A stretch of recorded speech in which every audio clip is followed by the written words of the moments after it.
Everybody, welcome in to Real Talk with Spoon and Puddin, episode 52. I'll be the one and only Big Spoon. Big Puddin. We just gonna have to be a quick one today, Spoon. No. Yep, gotta go to work. Well, I'll just have to log out and let you take it. The primary purpose of this podcast is to educate and share our thoughts and opinions. When we have proven evidence on a topic, it will be brought forth. This podcast does not constitute advice or services to anyone.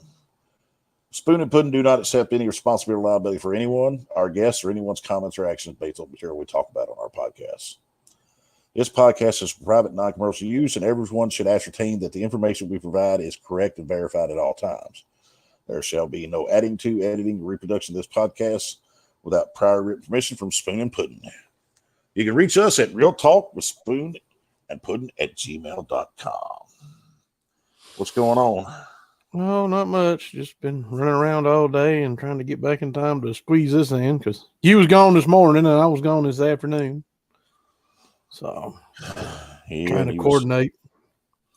Yesterday I was out and then got in late, and so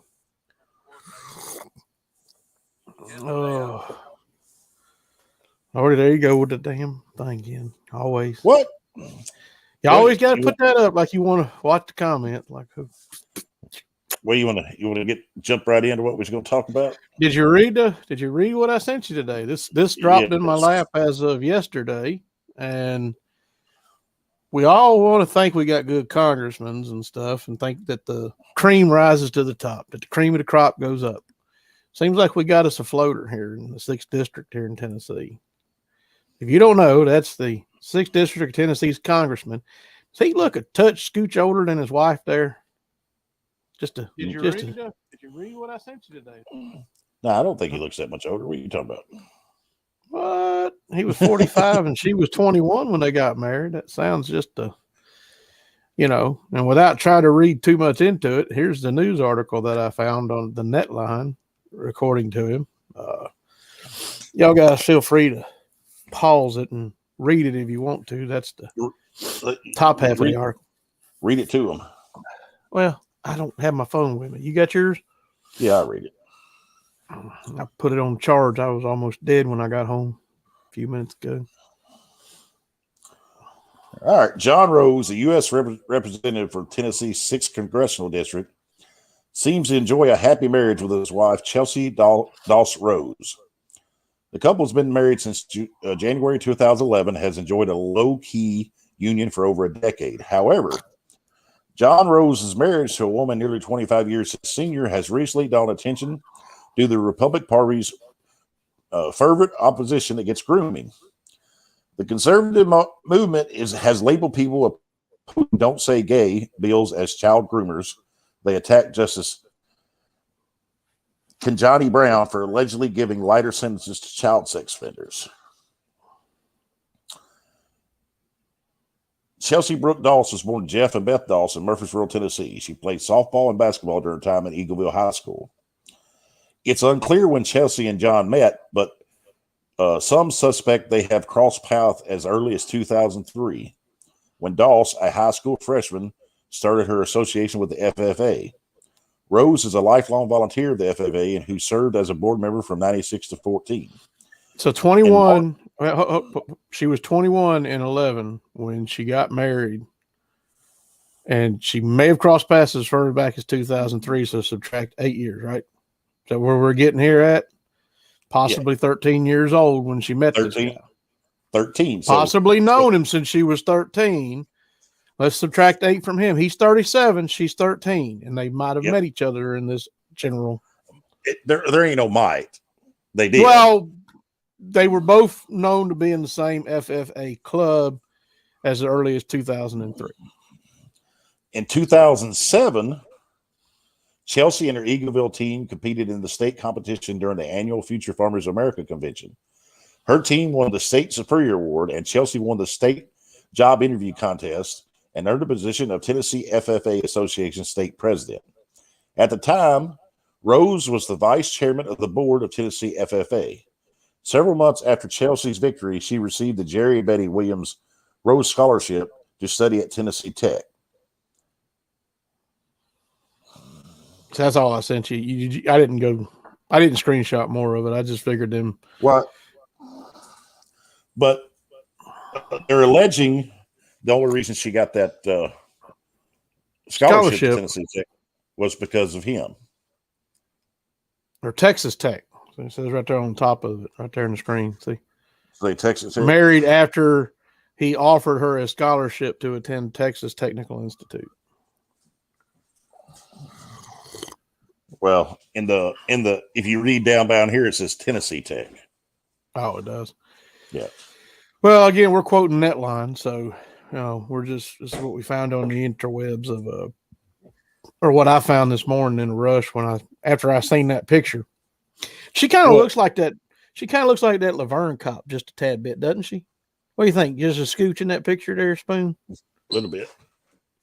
Well, if you, I can't remember the podcast I was on or listening to, but this is not the only one. The guy went through all the offenses, whether it was domestic. Yeah, no, assault, I remember. Yeah, I've seen that a long time. I seen it a long time ago. Yeah, but you know who it was? It was. You think? Yes, it was Congress. It was Congress. You think it would be, a poor neighborhood in a highly crime city like Detroit, or like the basketball or football stars, and their rap sheets, mile long rap sheets. But no, it's all Congress. No, they're corrupt. This started because I was following John Rose on Twitter, and he posted something about the Cato Institute. And I don't trust Cato Institute. Just have my reasons, but he was speaking to him, and they were talking about the Fourth Amendment, and he was making a quote saying that we need to restore the Fourth Amendment, and nobody should be looking in your bank accounts without a warrant. So I made a joking comment about, are you going to get the Nancy Pelosi's bank account so you can prosecute her for insider trading? And then somebody had posted on that thread that he was a pedo and a groomer. And I was like, man, if that's true, it makes sense why he's a congressman now, because they love sending those people up to the top, like the floating turds they are. I wonder if he was anywhere on the flight log for Epstein's Island. He probably wishes he could have got an all-inclusive, expense-paid flight to Epstein Island. I mean, you can't tell that he don't like him young, can you? Young and looking like the Laverne cop. Woo. Anyhow. From the same area too, I guess, but whatever. We'll leave that aside. That's just speculation and hardy. But no, somebody had made a post, and I said, well, if that's true, so I started doing some research this morning. That's when I found this article here from Netline, and I was like, yeah, I don't know. It's not always where there's smoke, there's fire, but I don't know. I see a little bit of smoke. I don't know. Don't you? Yes, I was always taught, where there's smoke, there's fire. I see a little bit of smoke, so I'm like, but this is why I don't, trust Repub-tards or, Democrats. I don't trust either of them because it's always the shit at the top of the bowl that rises up there that ends up making its way into Congress. And why? Because the corrupt people want to control them, I think. That's my speculation, in my opinion. Well, like I posted on my personal page earlier, I said, imagine taking orders from liars, thieves, pedophiles, psychopaths, and mass murderers. You know what I'm talking about, right? Mm-hmm. Our government. And then thinking that you're more virtuous than those who disobey. So our leaders are liars, thieves, pedophiles, psychopaths, mass murderers. And they think they're more virtuous than people like you and I who disobey their unconstitutional laws. Mm-hmm. Like there's a lot of unconstitutional laws that we're caught under the boot, and I'm not a bootlicker. I don't really care anymore. But again, as long as everyone wants to lick the boot, well, I guess, y'all just following these stupid orders but no, I don't know, Spoon. That was something caught my attention this morning. What else caught your attention from last week? Well, Joe Rogan thing you sent, which we've talked before about, how long this Ukraine-Russia war is going to drag out and what the effects are going to be. It's going to drag. I mean, look, us throwing our money in that wasteful rabbit hole is stupid. Show support for them for, okay, well, sure. Yeah. You don't want Ukraine to fall to Russia, but we did start this. Obama started it in 2014. But that guy was pretty on point with his assertions about Russia and what they're doing. We'll see what happens. We still haven't really seen what's going to happen yet. Well, he was talking about, they want to take, they want to continue. They're not going to stop with Ukraine. They want to continue going. They want to reinstitute the Baltic states. Yeah. But I mean, they're probably not. They will be less aggressive once they get to Poland. I promise you that. Them NATO states. Oh, trust me, they will be less aggressive because they will get them out. You know what I mean?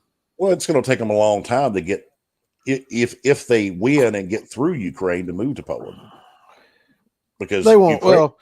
Ukraine's a lot stronger than what people think and realize, and they have some support. And they don't want to go back to the way it was when the Soviet Union was intact. Of course, that's what Putin wants.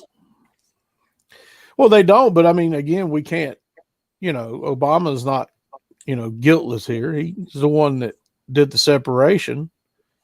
Again, I get it. The Russian people had instituted a president of Ukraine in 2014 that was very pro-Russia, but wouldn't you want your neighbor to be very pro, Charlie, right? Well, of course. Or if the land next to you was up for, okay, I know you got that power strip, the going over there, that easement. All right. Imagine all of a sudden they were going to, there was going to be somebody that was going to be allowed to be elected in there. Do you want it to be pro the guy on your side, or do you want to be pro you or the guy, your neighbor on the other side? Who do you want to be the man controlling that piece of property? Yeah, that's right. But and here's another thing. I know you've seen it when Putin was given that interview, and he was talking to his people, and he was telling all about how the Americans were and how the culture was. I mean, I'm sorry, he was spot on about how our country is and how our government is. No, I know our government's corrupt, and we're trying to fix it, or at least come here and talk about it. The only thing that matters is the man in the ring, who's trying to fight for it. And people don't get that. But what I'm saying is like, your place is a good example. You've got a neighbor over there and there's a big property easement for them high tensile power lines. If all of a sudden there was an electric that was going to control that middle region and border buffer between y'all, you would want it just as favorable to you as your neighbor would want it favorable to him. So of course that's what Obama did. Obama snuck in there and screwed everything up after the Arab Spring in 2014. Now, Obama did the Arab Spring and they used Twitter. I keep trying to remind people of that. That's why I'm sitting there. Y'all don't understand how powerful Twitter is. Nobody understands how powerful these social media tools are. The Chinese understand it, and they've unleashed that brain-numbing, sludging TikTok on America like a cancer. I don't know how many times that I try to drive home to people. Like, here's something for you. I'm not a Democrat. I'm not a Republican. I'm a stop lying, stop stealing my money, stop stealing my freedom, and stop starting unnecessary wars. And let me be the American that our forefathers fought for. Mm-hmm. But when you try to have that conversation with, they're too caught up in believing what they're. They're congregation. They're too caught up with their congregation to break away from it. They're too much of a Methodist or a Catholic or a Christian or a Baptist or a Muslim to see that, look, just our government's not blameless. Yeah. No, they're just so far brainwashed by the media and thinking the government is doing everything right and it's going to take care of them. And our whole Constitution was written for the freedoms of the people and to be able to defend ourselves against our tyrannical government. But if you talk about that, what are we labeled when we talk about You're that? an insurrectionist.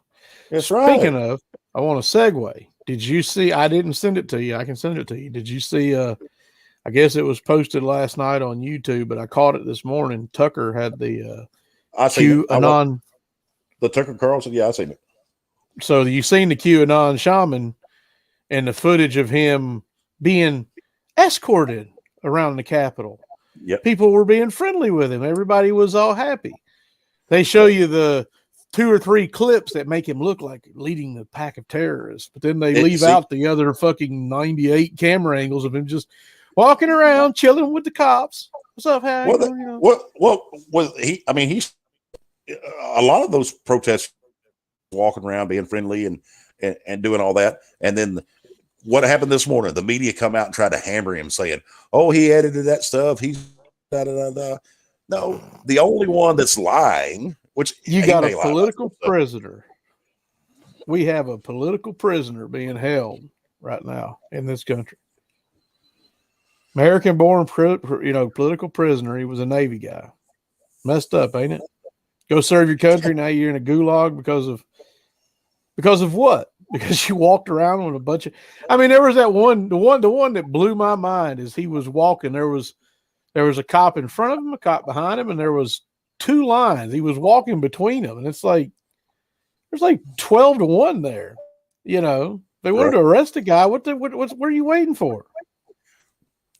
It's kind of like the David Koresh and Waco thing. They knew exactly where it was at. Yeah, they knew he was getting coffee in town, but they're over there with the tanks and everything, waiting by the compound to blow it the hell up to teach Americans a lesson. You don't mess with the government. That's what it's all about. Just like Ruby Ridge. Because we just recently celebrated 30 years of Waco. 30 years of Waco. And you've got Ruby Ridge up there. You've got that guy up there and his family trying to be away from it. He cuts a barrel of a shotgun, cuts it just a smidge too short, just a smidge. And then they go to him. They try to tell him he's got to be an informant or he's going to jail. And he basically told him to go pound sand and get, effed. That's what he told him.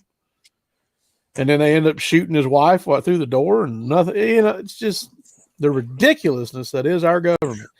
The Bundys. And that's where you got the Bundys. You've got Wounded Knee.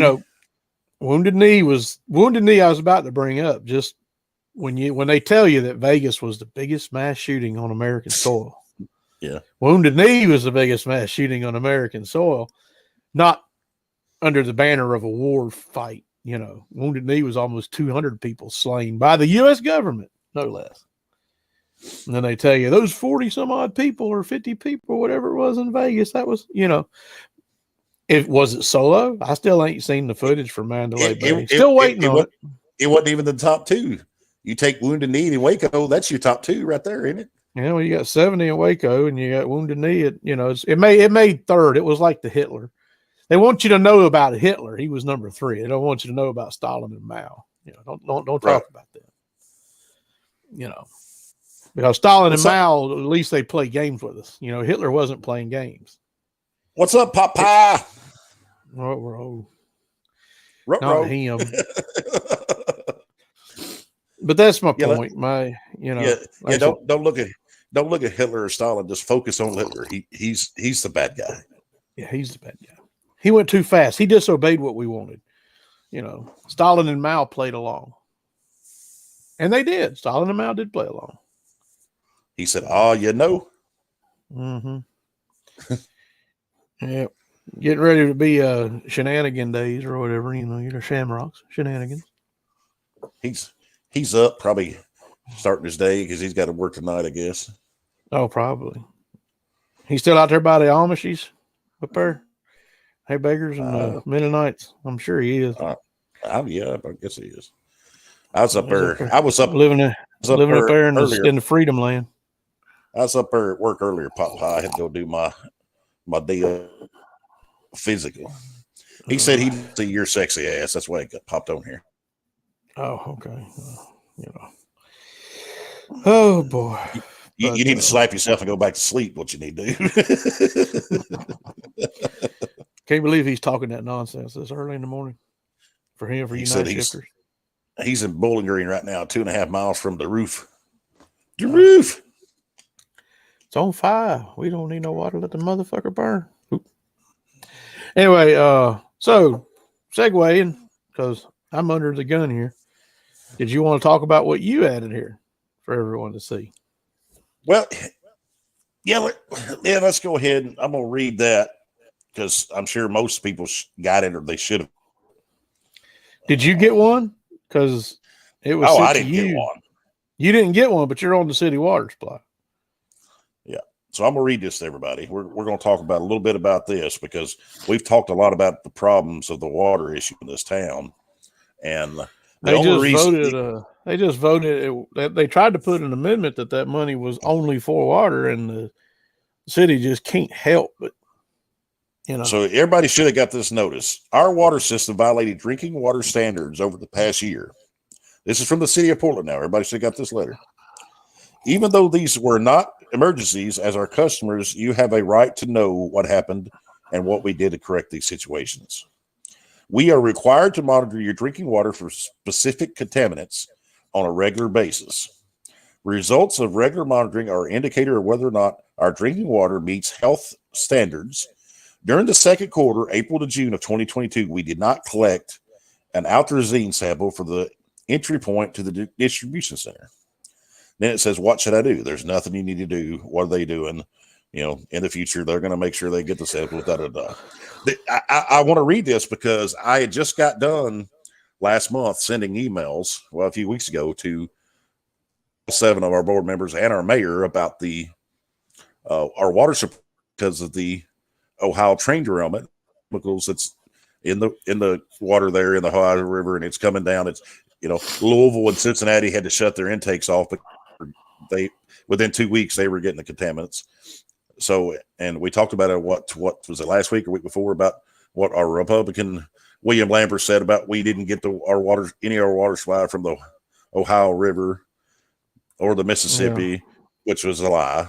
I do believe that 204,000 square miles covers. I think we're in there. Kentucky, Bowling Green, Louisville. Yeah, we're all in there. Okay, so now we got that cleared away.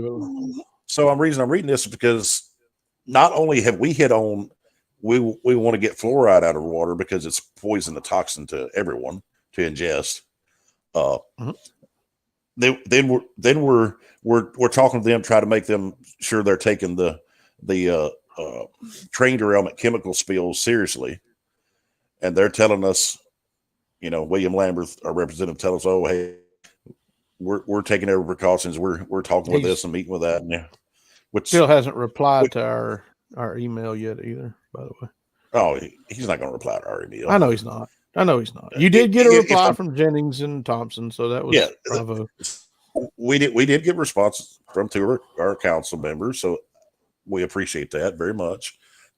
Our mayor won't respond, so you think if the mayor won't respond, you think our representative William Lambert's going to respond? No. But the reason I'm reading this is because it's their job. Seems like from following Lambert's Twitter account, it seems like his missed calling was to be an ESPN broadcaster for Tennessee football, soccer, women's basketball, women's college basketball. Just, come on, William. Just don't be a dick. You post stuff that matters. We don't care about the sports. You're a politician, asshole. Talk about the politics. Tell us what's coming down in the bills. Explain your version of the bills, how to read it. Share that on Twitter, you moron. I don't care about your football or your Vols or any of that. I know that there's a lot of people in this area going to cuss me up one side and down the others, and I say go Gators. But whatever. That's fine. I don't even care about the Gators, man. I only care about the Gators and Tennessee game because we have a meal bet on it every year, and that's fine. That's it. But the point I'm getting at here is regular basis. The only reason the people of Portland is getting that letter is because they're required by law to send it out when they're caught screwing up. How many times have they screwed up and didn't do the job they're supposed to do and didn't get caught to where they had to notify the people?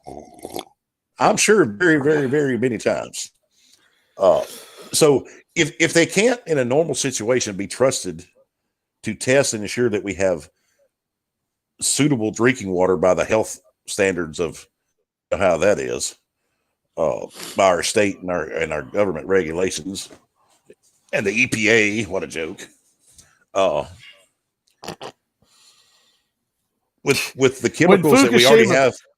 When Fukushima happened in Japan, they changed the amount of radiation, because milk, there's radioactive isotopes that have been floating around in the atmosphere for a while, and I don't remember exactly the count. But I remember this back in was it 17 when that happened, or 16? It's been a while, but when Fukushima happened, they almost 100-folded the amount of allowable radioactive particles to be found in dairy products, because there was an instantaneous spike within days of what they were detecting that was coming in off of the cows out in California. People who don't know, California, big milk producer, huge.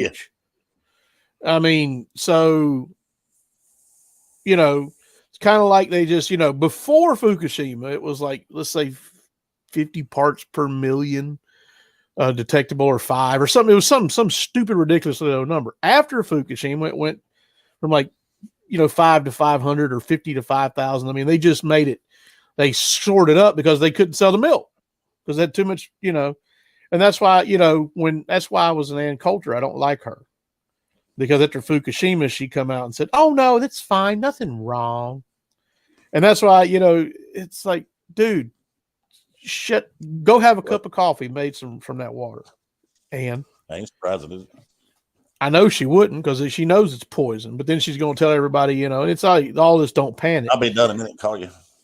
I mean, I ain't panicking. We're going to get this shit regardless. Like I was trying to tell Red the other day. What we're getting at here is their regulations are already set to a certain high. They're set to a level, and then something bad happens, and then they just move the meter. Oh, it's safe here. It's supposed to be safe here, and then we moved it, and then we're going to move it again. So they've already moved the meter in the standard. Well, they're moving the meter because they can't fix the problem. We know it's not. We know it's not safe, and the smart people and the people that would educate yourself know it's not safe. But everybody else is like, well, y'all are just troublemakers. They're doing their job. No, you just got a letter proving they didn't do their job. And if they can't do their job and make sure that you have clean water by the standards in a regular type situation, do y'all really trust them to do it in a situation like the train derailment in Ohio? I don't. Well, that's I don't drink our water. On last night's meeting, I want to show this one. They were talking about the pumps and everything that adds that. And they were saying that, so those are the things that they put in the water. And they were talking about how the pumps and the stuff that do it are not completely accurate. They're old, they're out of date, which is why I always said that's why they're taking water from the end of the line and sending it off for samples, because they might be putting a little bit too much of that brain dumbing hydrofluoric acid. Wait, right there. When you say that, people want you to understand when they get a sample, like he just said, they don't take a sample from the beginning of the source. They don't take a sample from the middle. They go. They don't go to the freaking line.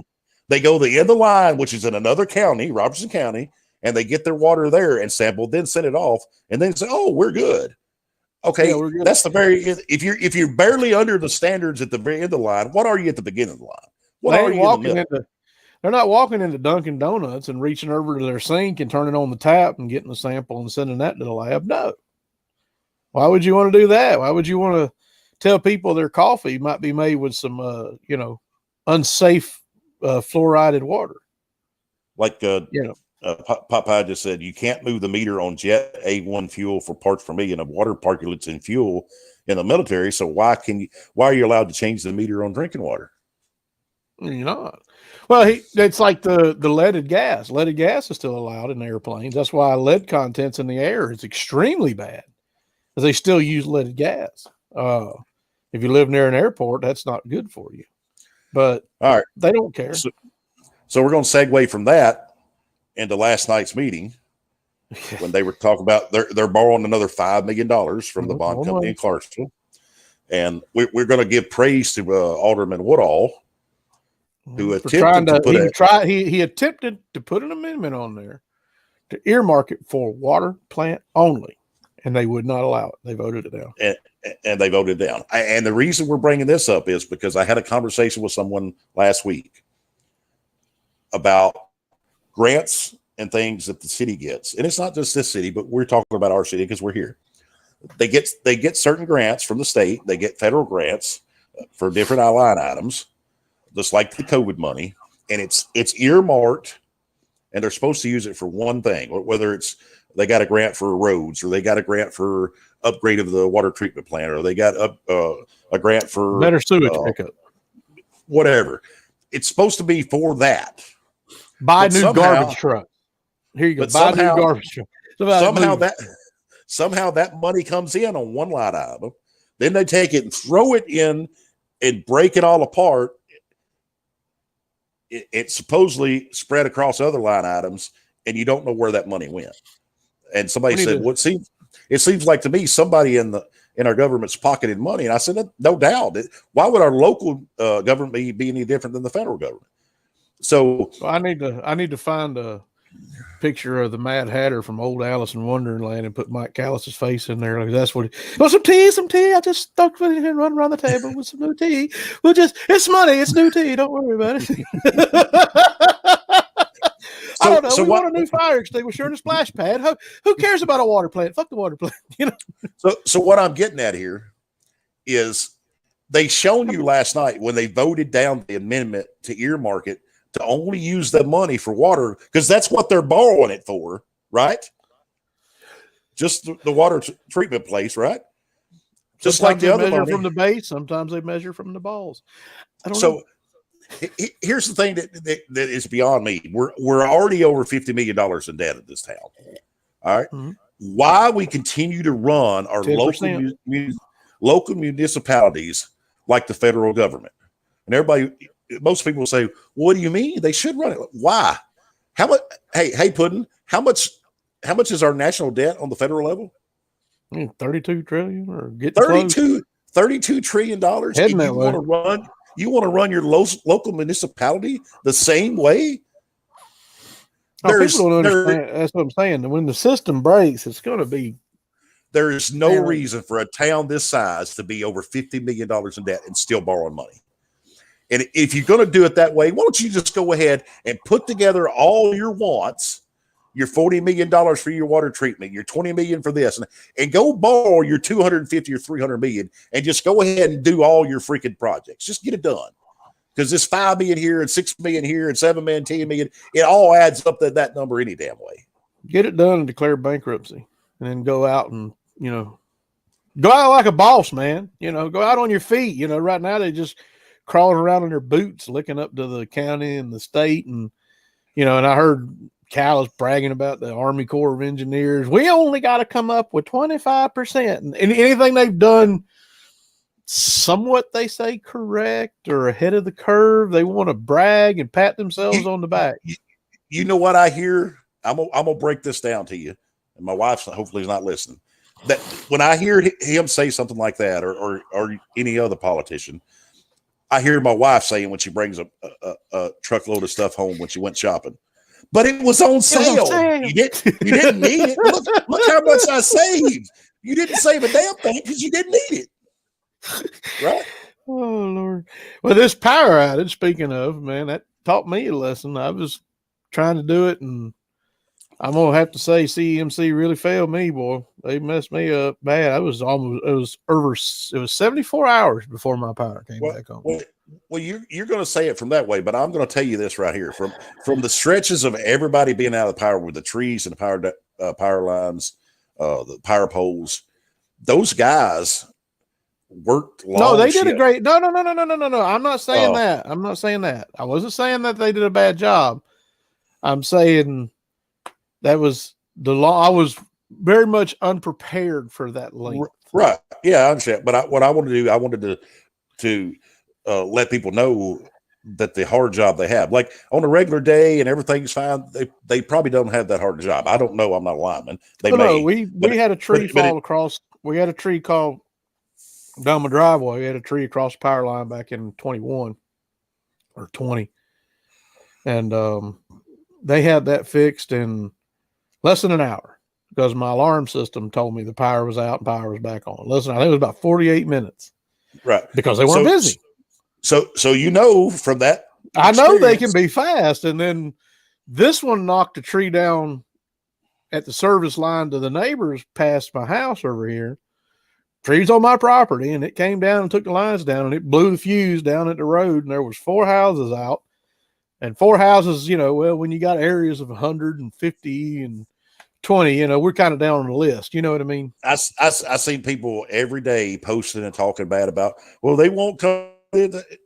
They go in order of the biggest population, right? And when it comes in. Turning the most on it first. I'm aware. I just, again, but poor design. If a power line at the end of the run can knock out 4 people, that should probably be underground. Let's just, I just want to. Well, I don't understand why we still have wooden poles. Why aren't they all the big metal poles buried in the ground?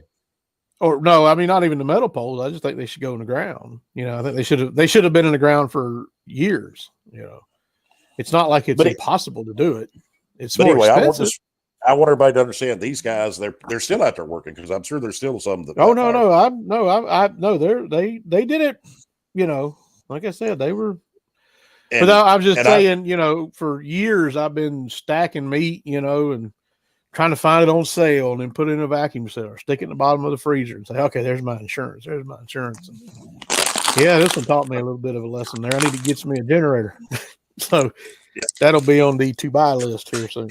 But I have some friends that are linemen, and these guys have been working, like when they took a break, they will be working 15, 18 hours. Go right back to work. No, I mean, 8 hours. They're not even home to eat. Most of them are working, 15, 18 hours and going home for 2 or 3 hours, taking a shower, getting a nap, going right back. I mean, trying to get the power back on. So kudos to those guys.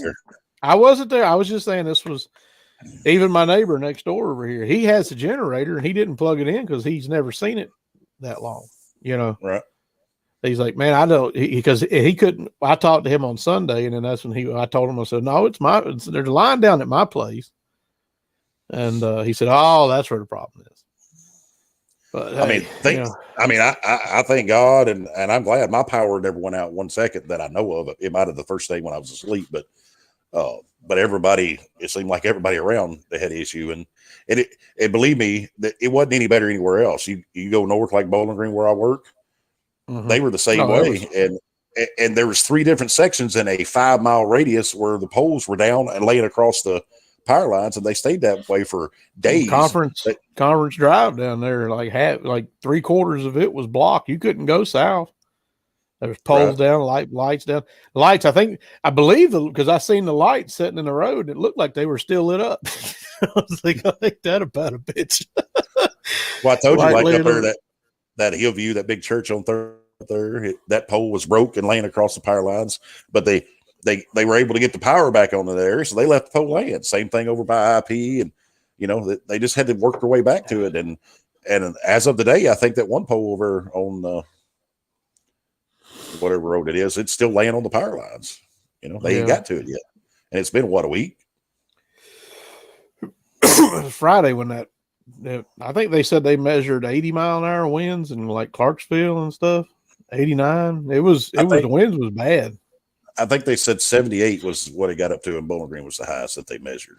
I was talking about Clarksville. I think they measured 89 in Clarksville, and they had some 79s and stuff. Yeah, it was pretty bad. Yeah, it blew the White Castle sign over, that big tall metal sign up there by White Castle Bowling Green. It blew it over on top of cars. That's how strong the winds are.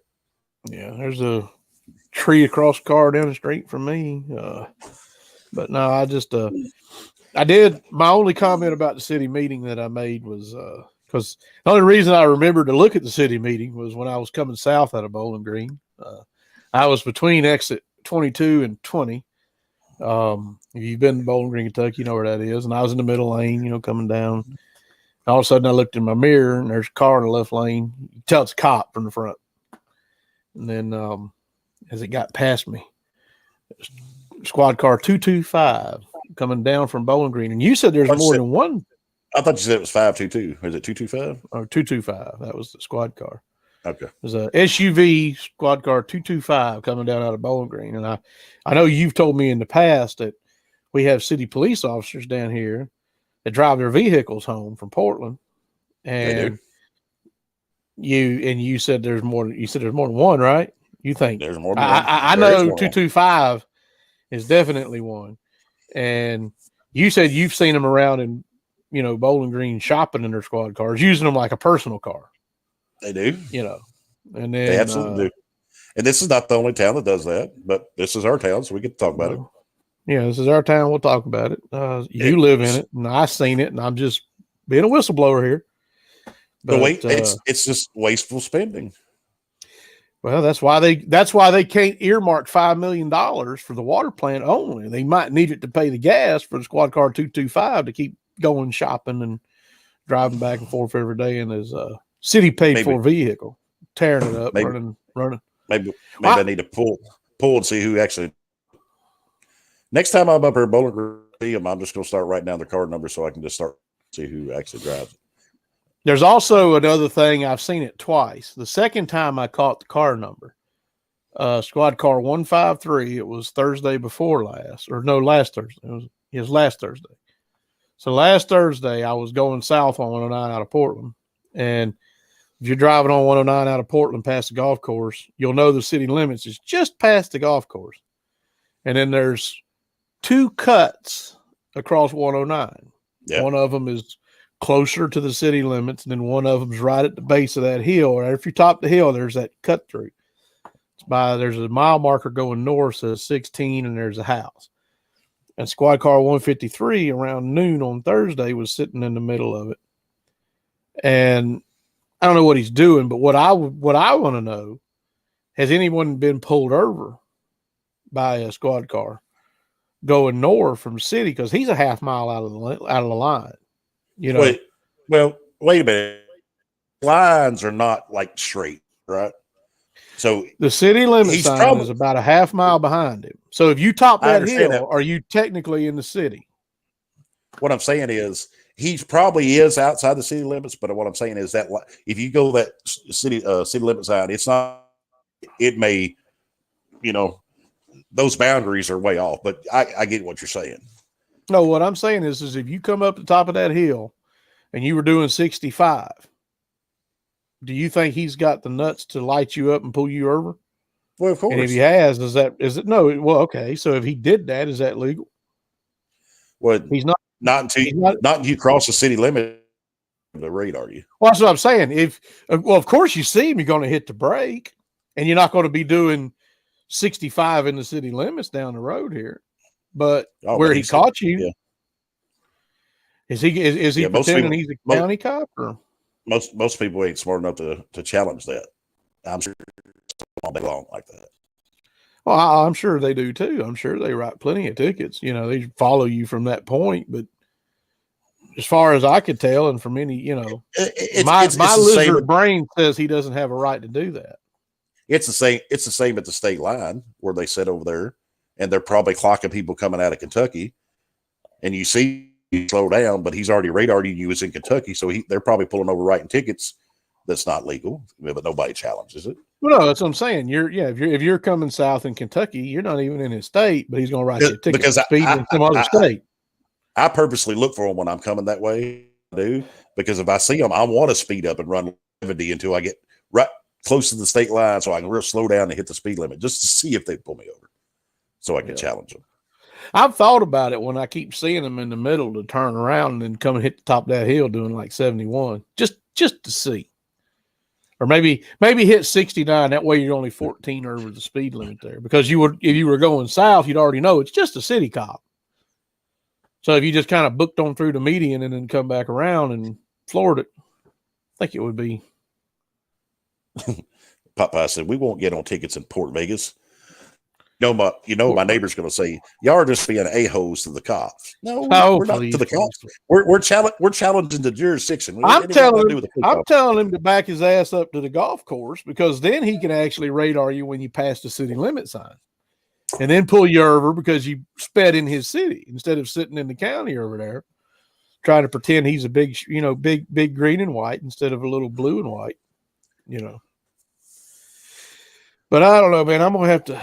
Are you going to carry on a little longer? Because I got to get. Now, we're going to end it with this. I just want everybody to understand, like we talked about that meeting last night. They wouldn't pass that amendment that Woodall wanted. Thank you, Woodall, for trying to make sure they spent that money that they were borrowing for what the purpose they were borrowing for. So,